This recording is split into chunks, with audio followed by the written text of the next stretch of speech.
Assalamualaikum warahmatullahi wabarakatuh. Mat, apa kabar Mat? Halo. Alhamdulillah baik Mas. Gimana Mas Febri kabarnya baik? Alhamdulillah baik juga. Ya, ini adalah episode kedua.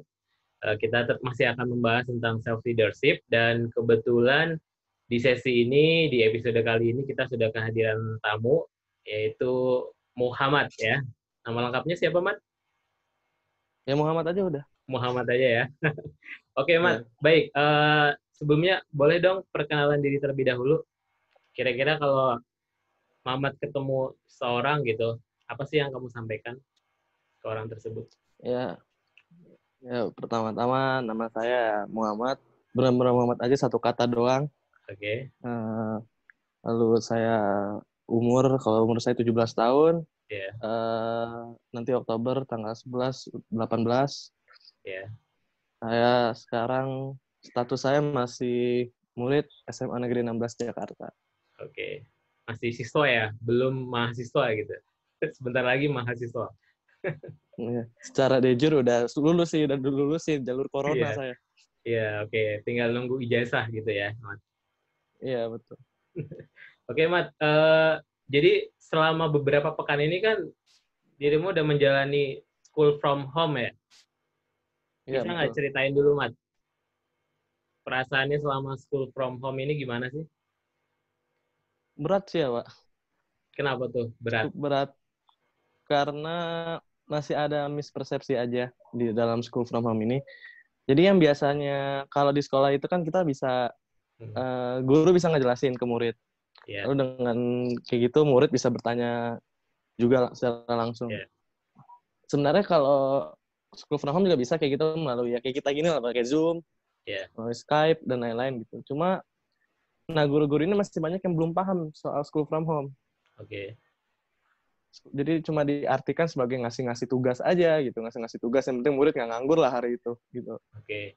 Padahal murid Ngasih sendiri atau kamu sendiri itu pengennya ada interaksi gitu ya, yang lebih intens gitu ya, Mat ya. setidaknya diberikan bahan pembelajaran, Pak.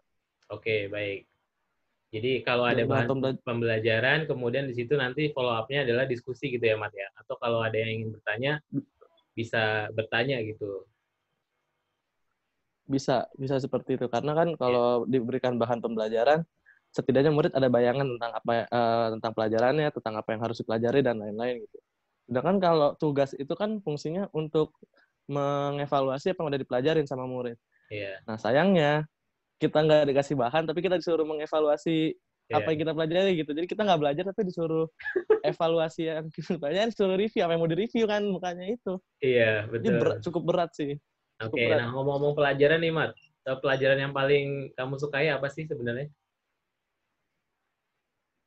Eh, Ya biasa sih bahasa Inggris, Oke, olahraga. olahraga. Cuma kalau di SMA ini Heeh. saya lagi suka sosiologi, Pak. Oke, lagi sejarah gimana sejarah? Sejarah suka juga. Suka juga. Kenapa sosiologi? Boleh Suka. ceritakan nggak? Sebenarnya sosiologi lebih ke gurunya sih, Pak. Jadi Oke, kita tuh suka sama pelajaran tuh kemungkinan karena dua hal. Yang ya, pertama adalah mungkin kita suka sama pelajarannya memang, atau yang ya, kedua kita suka sama gurunya. oke, Kalau dalam kasus saya suka sosiologi ini, kita kan kelas selama SMP tuh nggak dapat sosiologi kan, ya, cuma dapat IPS aja gitu. ya, Terus betul. saya masuk SMA, saya milih penjurusan IPS, Ya, terus lihat sosiologi nih, wah saya baca-baca pelajarannya lumayan sulit kan, nih, teori ini, teori itu, apa segala macam. ya, ya, Sosiologi terjemahannya menurut Auguste Comte, terus ya. lalu tentang siapa lagi lah gitu.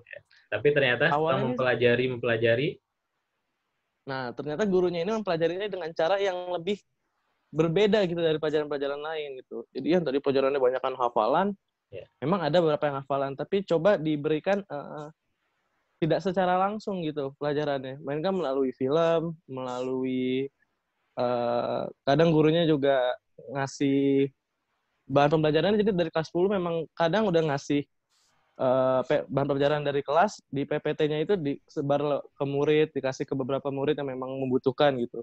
ya, Jadi sangat amat fleksibel gurunya, sangat dinamis. Sementara kalau guru-guru lain kan kadang ya mohon maaf sih Pak, Ya, kadang kan terlalu strict gitu. Maunya oke. pelajar tuh ya sesuai dengan cara yang biasa aja udah di dalam kelas, mendengarkan, dijelasin, kalau nggak tahu nanya gitu. Ya, Karena kita kalau disuruh nanya kan kita nggak nanya bukan karena kita udah ya, ngerti, tapi kita nggak tahu yang mau ditanyain apa. ya. Oke. Nah, Nah, dalam berangkat ya, dari sosiologi ini, Ahmad, ilmu yang mempelajari tentang interaksi manusia lah gitu lah ya, hubungan antar manusia sebagai makhluk sosial kurang lebih kan seperti itu ya, Ahmad ya. ya Nah, kalau kamu sendiri gimana sih pandangannya terkait dengan eh, posisi kamu nih sebagai seorang remaja, tapi di satu sisi kamu juga sebenarnya harus sudah mulai belajar nih tentang hal-hal sosial, bahkan mungkin politik gitu ya. Politik juga bagian dari sosial kan. Nah, menurut kamu ya seberapa penting sih remaja ini itu harus melek sosial politik gitu, Mat? sebenarnya ini tanggung jawab bersama sih Pak di Ya, beberapa negara lain. oke. Bahkan dari SD itu pun kayak saya punya teman orang Perancis, dia pun Ya, cerita gitu kalau selama dia sekolah itu dari SD itu dia udah diajarin seperti filsafat dan lain-lain gitu. ya, Makanya negara seperti Perancis gitu-gitu mereka matang berdemokrasi. oke. Sementara kita yang ditekankan dari demokrasi soal politik itu adalah paling kan yang mentok-mentok masih kita udah SMA aja masih belajar soal trias politika, Ya, soal demokrasi, soal kebebasan berpendapat dan lain-lain. ya, Sementara di luar sana itu anak dari mulai anak SMP itu mereka udah mulai bicara soal ya nggak usah terlalu ribet soal politik lah. Kadang ya, anak SMP tuh di luar tuh udah ngomong soal yang berat-berat kayak ya, kalau di sini yang ngomong tuh mungkin anak kuliah anak kayak semacam ya, climate change, ya, uh, lalu ya kadang juga power abuse juga mereka membicarakan itu gitu. ya, Tapi kan kalau di sini kan paling bandel tuh anak kuliah lah yang ngomong. Ini SMA kan anak pelajarin baru-baru ini aja mau kita ngomongin politik. ya, Karena situasi yang udah mulai panas dan lain-lain gitu. Jadi menurut saya penting banget ya, karena kita diberi hak pilih itu kan kurang lebih setelah dapat KTP kan umur 17 lah kurang lebih. ya, Ini sama kayak kita kalau pengen dapat SIM, Mbak. Ini kita kan kalau mau dapat hak pilih kagak ada latihan ya. ya, betul. Tiba-tiba dapat KTP, secara otomatis kita punya hak pilih, yang ngajarin nggak ada, tapi kita harus memilih gitu loh. Dan kadang ada orang yang akhirnya sekarang memilih pemimpin itu bukan berdasarkan substansi yang memang menjadi syarat atau kualifikasi yang penting menjadi seorang pemimpin, tapi Ya, cuma karena ya dia baik.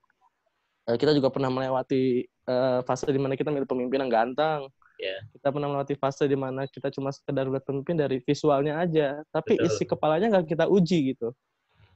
Nah, oleh karena itu memang ada pentingnya mempelajari ilmu sosial politik dari sedini mungkin sih sebenarnya ya. Tapi mungkin tidak secara uh, terlalu detail lah ya, mungkin secara dasarnya aja karena kan bagi saya sendiri ilmu sosial politik itu bukan hanya sekedar ilmu yang kita dapatin di kelas gitu, Pak. Ya, Tapi adalah bagaimana tentang kita mungkin mengkritik yang menurut kita salah, kita kritik yang menurut kita keliru gitu. Jadi oke, sebenarnya kalau kita baik. bicara soal ilmu sosial politik tuh apa seperti jalurnya banyak lah nih antara mungkin di ekonomi, di hukum apa segala macam. Ya. Lalu Jadi kemudian kita bisa memilih satu satu bidang. bentuk aktualisasi apa, Mat, yang kamu coba pilih, Mat, ketika mungkin di bangku SMP atau SMA mungkin ya, supaya kamu di situ juga selain melek politik, juga kamu di situ sebenarnya sedang belajar nih dalam satu organisasi politik remaja atau apapun itu namanya. Apa aktualisasi yang kamu lakukan, Mat? Jadi sejak SMP itu kan saya aktif di OSIS ya. Kelas Ya. 10 itu saya aktif di OSIS sebagai humas. Saya di situ udah mulai belajar tuh tentang cara bernegosiasi, berani mempertahankan pendapat, lalu saling belajar untuk menerima kritik dan belajar mengkritik itu saya dari SMP udah saya jalani itu. Ya. Dan ada satu momen selama saya di SMP itu sama saya aktif di OSIS yang benar-benar membuka mata saya bahwa memang kalau yang namanya berpolitik itu harus punya mental yang kuat, harus punya berprinsip dan kita juga harus berisi gitu, kita harus pinter, nggak cukup Ya. kita asal modal berani aja. Iya, betul. Karena banyak orang yang kayak gitu asal modal berani aja, masa isinya kosong apa yang Iya, diomongin gitu. jadi harus punya Jadi mental waktu sama modal ya, Mat ya. betul, kalau ayah saya tuh ngajarinnya kalau orang pinter doang tapi nggak berani, dia nggak jadi apa-apa. Tapi Oke, kalau orang berani doang tapi nggak pinter, itu namanya konyol. Nah, itu yang iya, saya pelajari dari betul. orang-orang. Mantap ya prinsip hidupnya ya dari ayah ya mungkin ya Iya, dikasih taunya ya. iya, betul. Oke, nah Dihajar aja organisasinya sih. apa aja pas SMA ini yang kamu ikuti dan pengalamannya seperti apa? Mungkin bisa kamu bagikan. Pembelajaran yang kamu peroleh apa sih? Eh, Selama SMA tuh sebenarnya niat saya tuh, saya mau jadi anak yang biasa-biasa aja sebenarnya.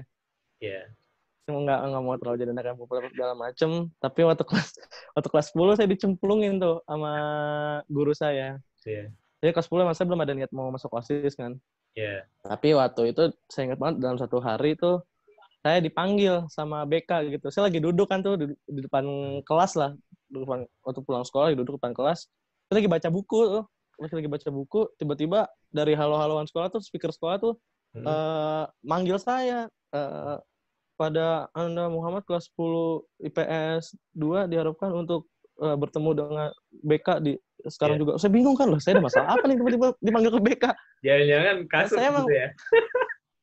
saya mikirnya juga begitu, jangan-jangan saya ada kasus kan. Terus ya udah saya lagi baca buku, kebetulan emang saya beberapa kali Iya, kan sering ke BK, dan memang kan fungsi BK bukan cuma untuk anak yang bermasalah gitu, betul. mungkin untuk anak yang mau curhat, yang mau ada apa gitu. Saya sering ke BK kebetulan. Pas saya masuk BK, saya tanya, Hmm, Bu, saya ada masalah apa emangnya Bu? Kok saya dipanggil BK gitu? Enggak, kamu nggak ada masalah apa-apa kok. Akhirnya saya ngobrol-ngobrol, terus dikasih satu amplop tuh, ada amplop isinya surat. Pas dibuka itu isi hasil psikotes lah, bahasanya hasil iya, psikotes saya waktu kelas 10 gitu. hmm, Dia ngasih tahu nih poin IQ saya berapa, terus lalu ada leadership saya, iya, kemampuan numerik dan lain-lain, atau kemampuan kepemimpinan kamu bagus menurut tes ini gitu. Kamu nggak mau coba ikut OSIS? hmm, Sementara di situ kondisinya adalah saya tuh dan teman-teman saya, kita yang anak-anak yang hobi ngatain OSIS lah. Bancur, oke, bancur, bancur gitu kan. Karena mereka kerjanya kan kalau nggak sekolah kan mereka nggak angkat barang apa segala macam. betul ya.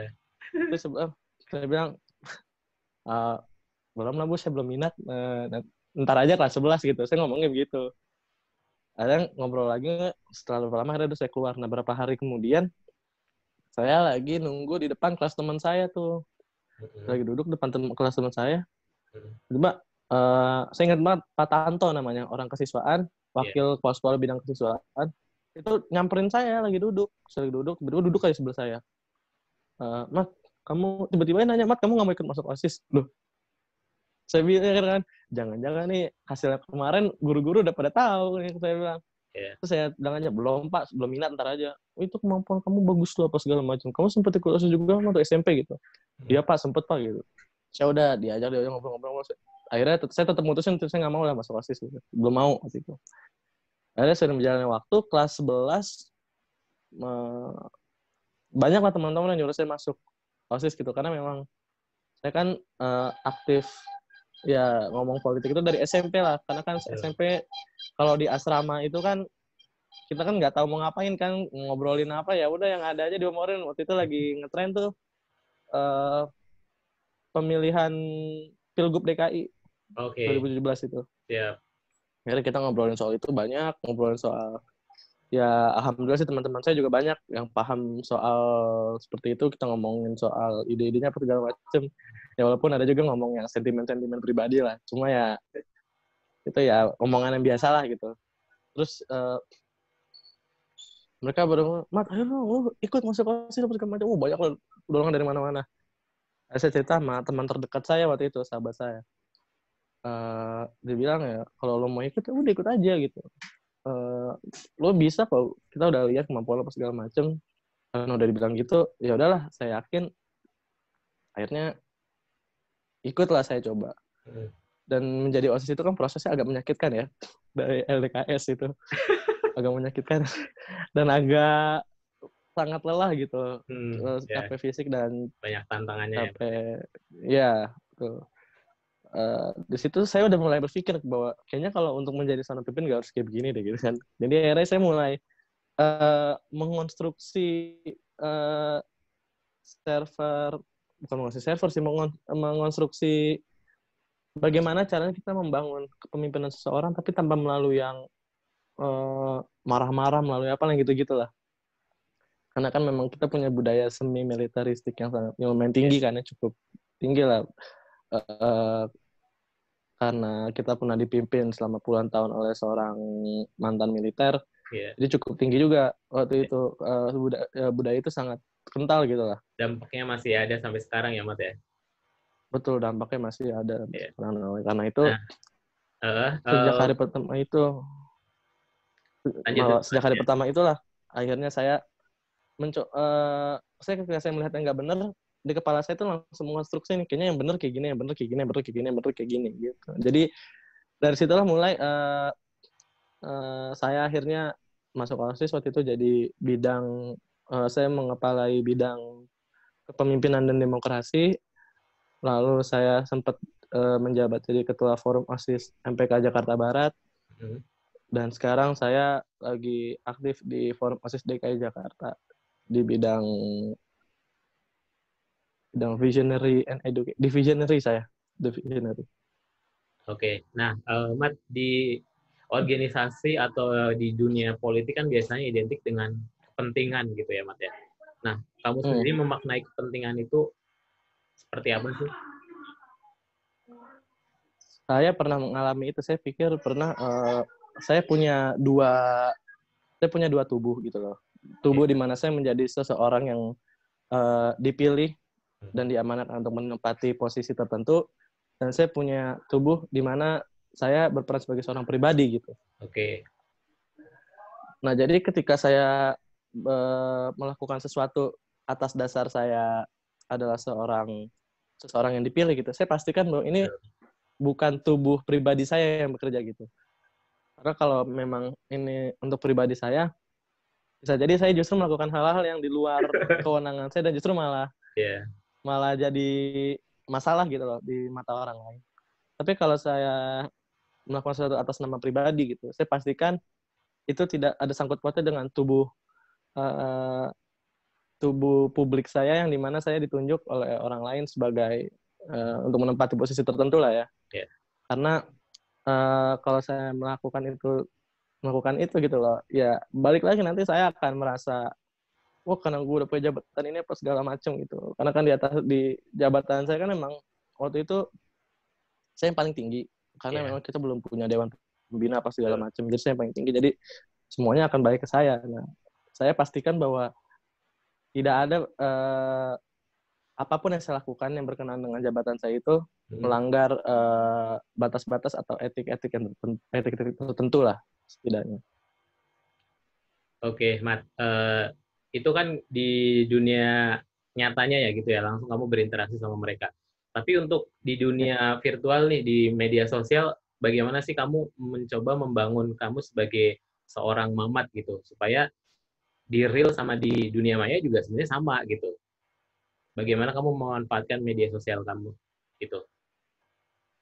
Saya jarang moles-moles diri saya aja sih Pak kalau di media sosial. Iya. Jadi apa yang saya post ya itu adalah saya gitu. Apa yang saya taruh di story ya itulah saya gitu. Kadang saya pernah nulis di story saya itu, kadang 2-3 story itu nulis aja tuh tulisan semua. Kadang tentang apa itu saya tulis. Itu saya tulis juga spontan aja gitu. Saya tulis saya sambil rebahan, saya lagi bingung mau ngapain ya. Oh nulis aja dah di Instagram gitu, di story saya nulis panjang.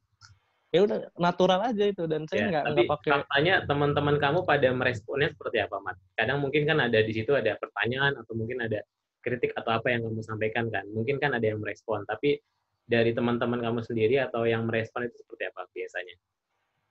Sangat baik sih, respon mereka sangat baik. Banyak yang suka baca tulisan saya. Bahkan nggak cuma teman saya, banyak orang yang saya nggak kenal nih orang siapa, tiba-tiba dia kalau di Instagram bisa ngirimin reaction, sekarang ngirimin reaction sering banget. Ini siapa nih orang, kan saya pikir cuma karena dia cukup aktif di Instagram saya ya. Akhirnya ya udah saya respon lah 1-2, akhirnya lalu kita berteman gitu. Banyak kan yang kayak gitu-gitu sih. Sampai ada orang yang kayak gitu juga yang sering memang merespon saya. Lalu lalu saya balas, lalu kita saling follow, kita sering ngobrol. Tadi dia bilang sama saya, gue cukup seneng sih Mat, karena lu tuh yang awalnya cuma sering gue lihat di Instagram, sekarang gue bisa temenan deket sama lu gitu. Gue bilang, wah biasa aja dong, Wede. jangan terlalu Punya kayak fans gitu. ya, Mat. Iya, baru tadi siang kita ngobrol-ngobrol kayak gitu. Cuma ya saya nggak pernah menganggap diri saya sebagai, ya kalau di flyer itu kan biasanya saya influencer apa segala macam. Saya menganggap diri saya ya biasa aja lah udah. Iya, Saya nggak pernah melabel diri saya sebagai apapun. oke, Saya nggak baik, pernah ingin diingat sebagai apapun. Ya saya diingat sebagai ya diri saya sendiri aja. baik. Teman-teman dekat Ya. saya tahu kok kalau saya Oke, Mat, gitu. ini untuk segmen 1 kita sudahi dulu ya. Kita lanjut ke segmen Yap. kedua. Sip. Ya, jadi di segmen kedua ini ada beberapa pertanyaan nih, Mat, dari teman-teman kita di media sosial. Yang pertama dari siapa nih ya? Pertanyaan dulu ya. Kak Mamat, Ya. pendapat kakak dong tentang masalah corona dan pemerintah. Ini gimana sih penanganannya? Waduh. Ini udah ngomongin pemerintah, bikin saya harus hati-hati nih ngomongin ini. Ya, ini dari SLVMHRN_. Silakan, Mat. Jawab, Mat. Sebenarnya saya udah memprediksi corona di Indonesia itu akan sangat parah sih Pak. Impact-nya akan seperti ini, saya udah memprediksi itu Ya, dari sekitar Februari mungkin ya. oke. Februari atau Maret gitu. Kenapa? Karena kan kasus awalnya itu kan di Wuhan itu di Cina kan Desember ya. Desember Betul. 2019 di Desember. pertengahan. Iya, terus menular ke beberapa negara dan dengan sangat amat cepat gitu. Mm-mm. Secara logika adalah kita sama Cina itu kan lebih dekat daripada Cina ke Prancis, Cina ke Itali, Ya, Cina ke negara-negara lain gitu. Tapi kok ini santai banget gitu loh pemerintah kita gitu. ya, Dan bahkan saya pun udah bilang gitu bahwa uh, memang ini sebenarnya akan cukup lama masalah ini gitu. mm, Mungkin sampai kalau prediksi saya sih kalau memang ada lockdown total ya gitu ya. Ini terlepas dari apakah harus ada lockdown atau enggak ya. mm, Kalau lockdown total mungkin setelah Lebaran itu baru selesai. mm. Tapi kalau seperti ini sekarang masih banyak. Mana saya lihat di Instagram di KRL masih ya udah cukup teratur ya. Tapi di tempat-tempat lain seperti di jalan itu di daerah-daerah seperti pasar Minggu Mm, di tempat-tempat seperti itu mm. yang memang orang tuh masih berinteraksi dengan sangat amat dekat seperti itu ya. Dan orang yang sekarang masih keluar masuk Jakarta lalu ke kota lain lalu atau dengan sebaliknya mungkin Juli atau Agustus lah ini baru selesai karena ya Italia aja sampai lockdown total gitu di jalan tuh kan gak ada siapa-siapa. Mm-mm. Orang cuma 1-2 doang yang keluar itu pun mereka untuk belanja kebutuhan dia dan tetangga-tetangganya. Di Prancis juga udah mulai diliburin kemarin. Nah bahkan tuh waktu Italia diliburin itu kan Ya, mungkin lebih lebih awal beberapa minggu atau sebulanan lah gitu daripada ya, kita. Saya tuh sempat ngepost di Instagram dan di Twitter bahwa Indonesia adalah negara yang santai gitu. Negara lain tuh udah pada sibuk apa segala macam lah. ya, Kita santai aja udah. Kita santai aja. Mau sekolah masih masuk. Orang saya ingat banget waktu itu di sekolah itu malah ada penyuluhan tentang corona. ya. Jadi Gimana tuh? eh, di banyak kasus penyuluhan dan bahasanya apa ya kalau ini ya kalau anak bayi itu kan kalau tenang kan diajak main gitu lah ya. Ya, Nah kita itu biasanya diberi penyuluhan dan diajak main tuh sama pemerintah biar kita tuh nggak terlalu apa biar ada namanya nggak distraksi terlalu gitu ya. iya biar nggak panik biar apa segala macam. Padahal kalau mau panik ya memang harus panik gitu karena memang ini bukan bukan virus yang biasa gitu. Ini Ya. sampai sekarang ditetapkan sebagai pandemi dan lain-lain. Tapi menurut kamu sendiri, Mat, respon dari pemerintah pusat ataupun daerah terkait penanganan ini seperti apa sih? Eksekusinya menurut kamu seperti apa? Miskomunikasinya masih sering. Saya nggak tahu ya ini memang ada memang miskomunikasinya yang full tentang kebijakan itu atau memang ada intrik-intrik politiknya yang sekarang kita lihat. Tapi ya buat saya memang sudah seharusnya Ya, uh, pemerintah daerah tuh lebih didengarkan karena pemerintah daerah lebih tahu tentang kondisi wilayahnya, pemerintah daerah lebih tahu soal kondisi warganya secara lebih dalam daripada pemerintah pusat gitu. Hanya kalau kayak kemarin Gubernur DKI sempat ngajuin karantina wilayah kan ditolak. Jakarta, kalau nggak salah Jawa Barat juga sempat ditolak gitu. Sampai sekarang akhirnya PSBB lah Iya, diberi istilahnya itu. betul. Padahal kan undang-undangnya udah ada itu, undang-undang karantina kesehatan. Jadi ya biasanya bingung juga sih, undang-undangnya ada tapi nggak dijalanin ya. Ya yang tahu kan cuma mereka yang memegang kekuasaan sama Tuhan, Pak. Jadi ya Iya, udahlah. betul. Oke, Mat. Lanjut ke pertanyaan kedua ya, Mat ya. Ya, Ini dari Manda KL, dari Miss Manda, Mat. habis Manda. Ya, pertanyaannya. Nih, Mat, sebagai anak milenial, mungkin di atasnya milenial bahkan kamu ya nanti ya. Apa pendapat Ya. Mamat tentang skandal staf sus milenial presiden? Saya takut nih kalau ngomong gini-gini. Tapi ya udahlah. Coba respon kamu aja, secara singkat aja. Saya sebenarnya dari awal nggak ngerti ini staf sus milenial fungsinya apa, Pak. Hmm. Saya nggak ngerti fungsinya apa. Perbedaannya dia dengan, bahkan saya menilai bahwa staf sus ini cuma ingin dicitrakan seperti, oh kalau staf susnya kayak gini berarti presidennya kayak gini gitu. Oke. Oh kalau staf sus wapresnya gini berarti wapresnya gini gitu. Karena kan kalau kita lihat sekarang staf sus milenial ini ingin menjadi ingin diingat sebagai ingin bukan memperbaiki ya, ingin mencitrakan seolah-olah ya, ingin mencitrakan presiden sebagai image-nya tuh anak muda banget. Padahal ya, padahal kalau saya lihat-lihat juga ini sangat amat penuh dengan penuh dengan konflik kepentingan memang dari awal, karena saya lihat ada CEO ini, CEO ini, CEO ini gitu loh. Yang saya lihat memang dari kalangan profesional itu jarang gitu loh. Ada tuh kayak CEO ini, anaknya si ini. Iya. Ya kan? Jadi memang ini konflik kepentingan, dan saya kira kalau saya pribadi ya, walaupun saya anak muda gitu, tapi kalau memang yang muda belum memenuhi kualifikasi, nggak usah dipaksain untuk langsung diterjunin gitu aja. Karena bahkan sekarang kemarin saya sempat baca ada itu pengamat ekonomi dari Indef tuh yang menantang staf sus itu untuk berdebat secara langsung gitu. Secara lewat seperti ini lah, secara virtual, karena kondisinya nggak mungkin kan. Nah ini kan memang kalau dalam alam demokrasi ya, ini kan sebenarnya sah-sah aja gitu. Cuma karena ya memang gambaran anak muda di negara kita ya kadang masih lemah gitu. Pikirannya ya kita tuh yang adem-adem aja, kita tuh yang baik, kita yang santun, negara kita negara timur, yang budaya seperti ini. Padahal kalau demokrasi nggak bisa seperti itu. Demokrasi tempat orang pukul-pukulan emang. Jadi ya memang harus siap. Harus siap speak up, siap ditanya, siap menjawab ya, Mat ya? Ya, semua pejabat publik harus siap digituin. Bahkan dikata-katain pun harus siap, karena mereka digaji dari nasib rakyat yang dari uang rakyat yang nasibnya bahkan mungkin jauh lebih tidak beruntung daripada mereka. Mungkin apa yang keluar dari mulut mereka, yang keluar dari jari-jari mereka itu adalah gambaran bahwa getirnya hidup mereka ya seperti itu gitu. Jadi ya harus ditelan aja memang. Jangan, mohon maaf ya, ini kalau misalkan nanti staf sus ini kayak politisi tua itu, yang dikit-dikit lapor, ini udah nggak ada harapan ini staf sus milenial. Oke, Mat.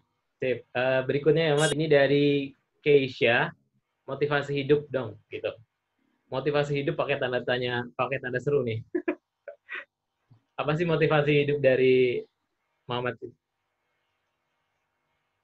Apa yang motivasi hidup saya untuk bahagia aja sih. Oke. Saya kebahagiaan itu penting.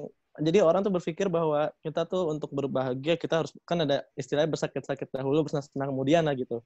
Bahagianya di akhir. Sedangkan kalau saya, prinsip itu saya dari awal sampai akhir aku harus bahagia. Karena untuk bahagia itu akan jauh lebih gampang menjalani yang lain gitu. Jadi kalau menjalani yang lain sambil sedih, sambil galau, mikirin tagihan apa segala macam, itu kan kita nggak bahagia dan menjalannya setengah-setengah nanti jadinya. Cuman kalau kita bahagia, apa aja kita sikat, kita kerjain, kita bisa lah mulai sukses dengan mudah. Makanya itu kuncinya bahagia dulu aja. Motivasi hidupnya ya mencari kebahagiaan diri sendiri dulu. Oke, karena kebahagiaan itu dicari ya, Mat ya, bukan ditunggu ya. Oke, Mat, paling ya itu aja dulu untuk segmen kedua. Sebenarnya masih banyak beberapa pertanyaan, tetapi waktunya agak nggak cukup nih sepertinya, dan mungkin pertanyaannya juga nggak perlu terlalu dijawab di sini. Selanjutnya kita masuk ke segmen 3 ya, Mat ya? Siap. Oke, di segmen 3 ini ada dua pilihan. Jadi Mamat bisa pilih salah satu, kemudian jelaskan alasannya. Langsung aja setelah jawab ini atau yang ini, langsung berikan alasannya ya. Oke, Mat, siap? Siap. Siap. Yang pertama, Anies Baswedan atau Ridwan Kamil? Astagfirullah. Anies Baswedan. Alasannya? Karena dia gubernur saya. Biasanya kan gitu ya, kalau Yeah. kita nih kita tinggal di DKI, tapi kita milih gubernur lain, biasanya suruh pindah. Yeah. Saya Oke. nggak mau diusir sama orang Jakarta karena saya dibesarkan di sini gitu. Itu aja alasannya. Enggak. Kalau secara Nggak, kapasitas deh, secara kapasitas, kira-kira mirip-mirip nggak sih atau mungkin jomplang? Saya nggak terlalu tahu Kang Emil ya, saya cuma tahu di TV, di sosial media aja. Cuma kalau Mas Anies kan saya beberapa kali pernah ketemu, pernah datang ke acaranya, pernah dengar dia ngomong dan lain-lain. Mas Anies punya etika politik yang baik. Oke. Mas Anies juga bukan tipe pemimpin yang ya marah-marah doang, yang ngomong doang. Yeah. Tapi dia emang orangnya kan kalem gitu. Tapi kalau udah bikin satu kebijakan gitu, dia siap mempertahankan kebijakan itu karena dia yakin itu benar, berprinsip lah. Kayak modalnya kayak seperti Formula E tuh, itu kan sangat banyak dikritik kan, bahkan menjadi bahan serangan gitu. Tapi yang menurut dia benar, yang menurut dia baik, ya tetap dijalankan gitu. Dan saya pikir juga itu salah satu contoh etika pemimpin yang baik ya, ketika dia diragukan, ketika dia dipertanyakan, dia siap menjawab gitu. Oke, itu salah satu ya. yang baik. Yang berikutnya, Mat, yang kedua, PTN atau PTS?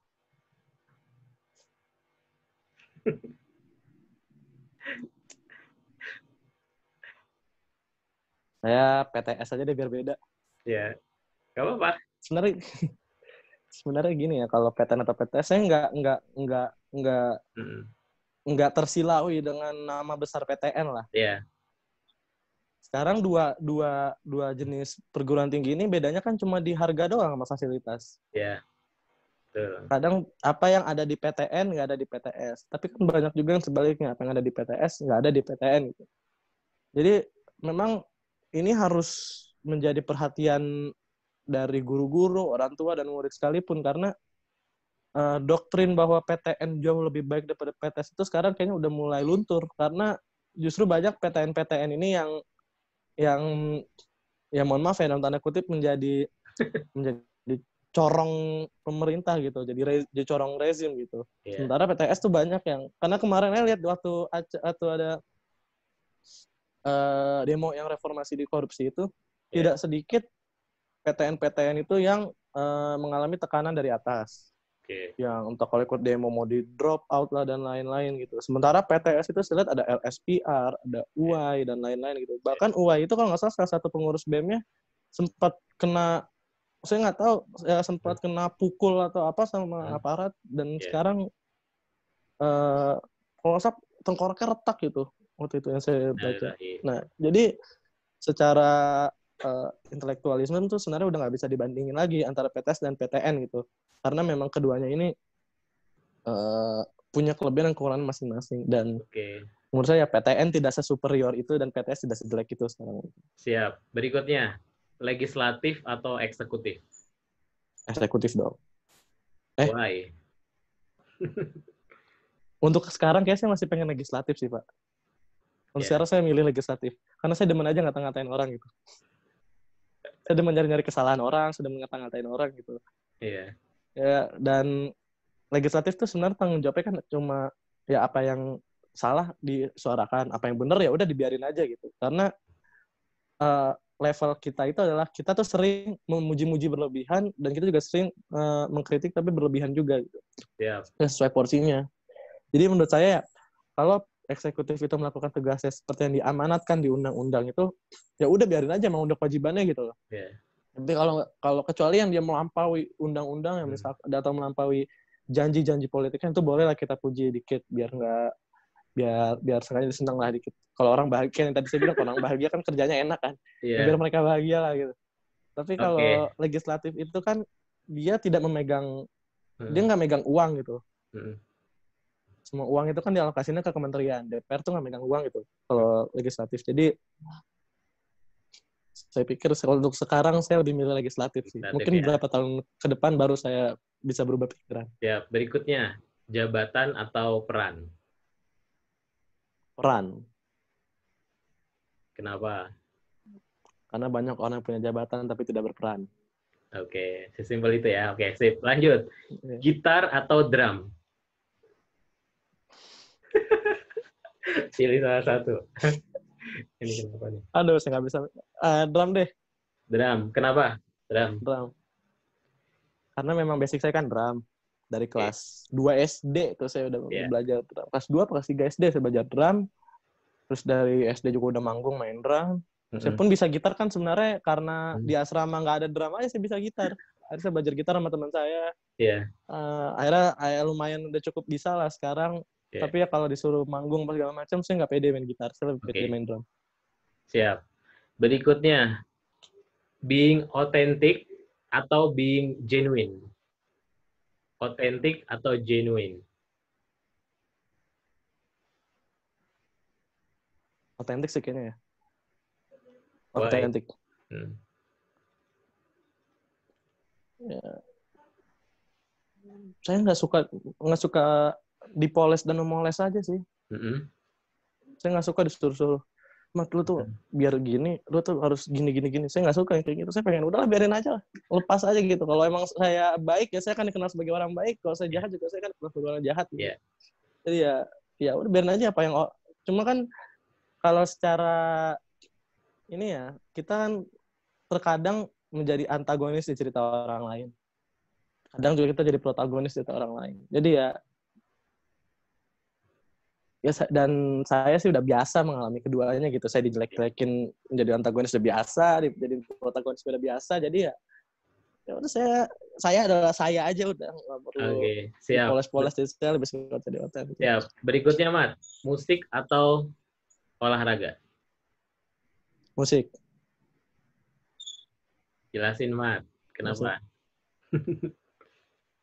Emang mungkin saya karakternya anak musik banget, anak band banget kali ya, karena saya dari saya tuh dulu dari kecil itu kalau ada sumpitnya ayam atau apa tuh saya suka pukul-pukul gitu.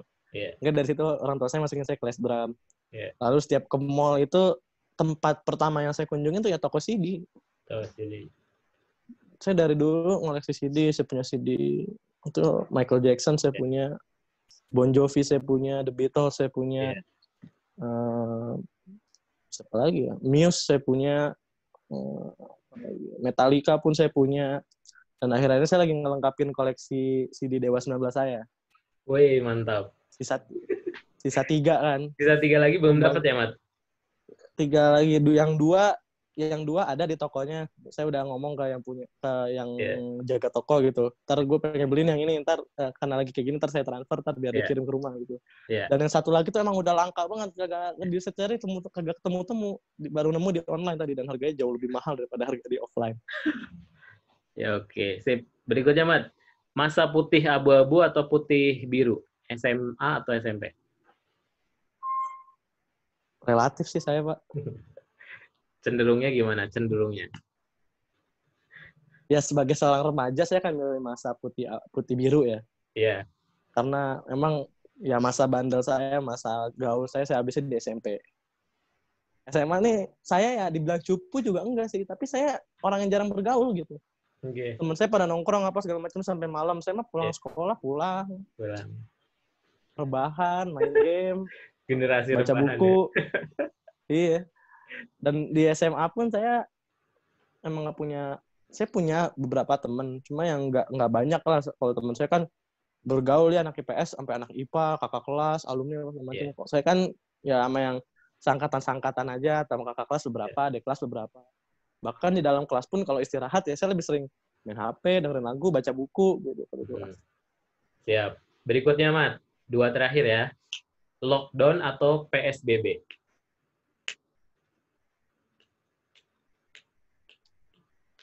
Saya pribadi sih pengennya lockdown, Pak. Cuma kalau dalam keadaan seperti ini, saya milih PSBB aja. Siap. Oke, Karena berikutnya nih, yang terakhir ya. Mall atau museum? saya suka dua-duanya lagi. Eh Mall atau museum? eh, Ini kalau saya hard bilang museum nanti question ya. pencitraan. Kalau saya bilang mall, saya suka museum. Kan Nggak boleh milih dua-duanya, Pak. milih satu dong. Kalau Kan milih di dua-duanya museum saya mau. bisa jalan-jalan juga. Eh, saya milih. Aduh, berat banget pilihannya. Di museum bisa belanja merchandise juga kan? Tapi di museum nggak ada bioskop, Pak. Iya. Saya mall aja deh. Mall aja ya. Mall Oke. aja. Saya suka dua-duanya sih, cuma kalau bisa Dua-duanya saya ya. mall aja. Kalau di mall Biar nggak emang pencitraan biasanya banget gitu. lebih suka ke store apa sih? Tempat apa gitu? Saya suka cuci mata aja sih, Pak. Kadang kalau saya masuk toko, saya ngeliat sepatu bagus, Iya. baju celana bagus, udah Iya. saya keluar. Iya. Paling mentok-mentok ya saya makan, nonton, Iya. kalau ada keperluannya beli. Buat Ya, refreshing ya aja saya gitu ya, Mat ya. iya. Oke, Mat, paling itu aja sih untuk yang sesi segmen 3. Nah, mungkin yang terakhir nih, Mat, ada pesan-pesan nggak dari Mamat nih untuk teman-teman penonton channel ini yang mungkin juga sebagian dari penontonnya mungkin masih remaja seusia kamu gitu. Ya, pesan saya sih eh, kita harus mulai berkolaborasi, Pak, instead Oke. of berkompetisi. Ya, Karena kolaborasi ya. di zaman kayak gini, ya, karena di zaman kayak gini kalau kita berkompetisi akan banyak muncul standar-standar baru lah. Jadi kita bingung nih mau ngikutin yang mana. Yang ada terlalu ambisius dan kita jadi stres sendiri gitu. Iya. Sedangkan kalau berkolaborasi adalah kita membantu satu sama lain, mengisi satu sama lain, kita bisa maju bareng-bareng, kita tidak perlu menghakimi orang lain, karena kalau kita berkolaborasi, kekurangan orang kita isi dengan kelebihan kita, dan kekurangan kita diisi dengan kelebihan orang lain. Jadi, dan ini juga bisa membangun negara kita secara kolektif, dengan anak-anak muda yang saling berkolaborasi satu Iya. sama lain, sehingga kita bisa mengejar ketertinggalan bangsa kita yang cukup tertinggal jauh dari bangsa-bangsa lain. Jadi kalau kita berkolaborasi mungkin ini akan jauh lebih baik untuk negara kita ke depannya. Gitu. Siap, mantap, Mat. Kita cukupkan sekian ya, Mat ya, untuk sesi hari ini, episode hari ini. Kita cukupkan, dan terima kasih banyak, Mat, sudah bergabung, sudah bersedia untuk sama-sama, sharing ya, seperti itu. Terima kasih banyak. Wassalamualaikum warahmatullahi wabarakatuh. Waalaikumsalam warahmatullahi wabarakatuh.